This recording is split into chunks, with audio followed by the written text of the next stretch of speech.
రకరకాల మాటలు చెప్తుంటారు. కానీ జరుగుతున్న పరిణామాలను అంచనా వేసే శక్తి మీకు ఉన్నది. ఆలోచన చేయండి. ఈ ప్రభుత్వం మీకోసం ప్రయత్నం చేస్తుందా లేదా? ఈ ప్రభుత్వం పేదల యొక్క ఆలోచన పంచుకుంటుందా లేదా? ఈ ప్రభుత్వం పేదలను కలుస్తున్నదా లేదా? ఈ ప్రభుత్వంలో ప్రజాపాలన జరుగుతున్నదా లేదా? ప్రజల వద్దకే పరిపాలన తీసుకొచ్చినమా లేదా?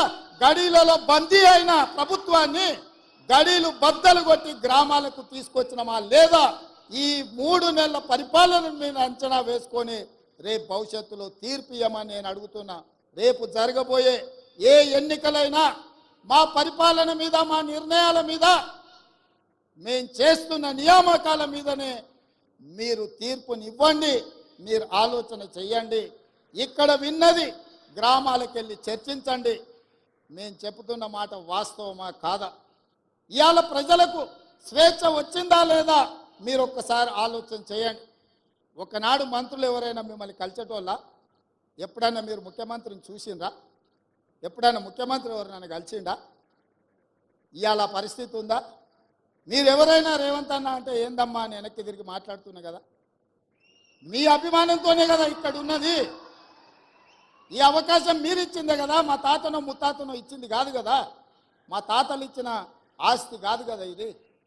అందుకే ఈరోజు మా ప్రభుత్వం, మా మంత్రివర్గ సహచరులు పేదలకు అండగా నిలబడాలన్న ఆలోచనతోని నిరంతరం మేము పనిచేస్తున్నాము.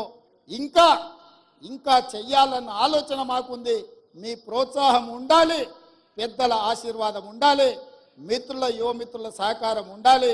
35 సంవత్సరాలు రాబోయే కాలంలో ఈ దేశ సంపదను తీర్చిదిద్దే అవకాశం మీ చేతుల్లో ఉంది. ఒక మంచి సంపదను సృష్టించండి. ఇవాళ చాలా దగ్గరలో చూస్తున్నాం, యువత డ్రగ్స్ వైపు, గంజాయి వైపు, వ్యసనాల వైపు పోతున్నారు.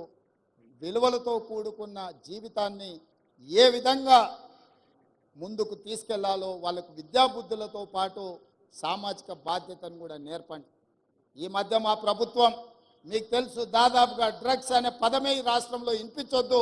గంజాయి మొక్కలు ఏమున్నా తెలంగాణ తులసివనంలో గంజాయి మొక్క ఎక్కడున్నా కూకటి వేళ్లతో పీకేయండి అని చెప్పి మా పోలీస్ అధికారులకు ఆదేశాలు ఇచ్చిన మన భవిష్యత్తులో మన పిల్లలు ఎవ్వరు కూడా వ్యసనాల బారిన పడొద్దు అన్నదే మా ఆలోచన. ప్రతి స్కూల్లో మీరు పిల్లలకు వ్యసనాల మీద కూడా, గుడ్ టచ్ బ్యాడ్ టచ్ మీద కూడా మీరు విద్యార్థులకు నేర్పాల్సిన బాధ్యత మీ అందరి మీద ఉన్నది. మీ పట్ల నాకు సంపూర్ణమైన విశ్వాసం ఉన్నది. ఖచ్చితంగా భవిష్యత్ తరాలను మీరు నిర్మిస్తారన్న నమ్మకంతో మరొక్కసారి 6546 ఉద్యోగ నియామకాలు ఇద్దామనుకున్నాం.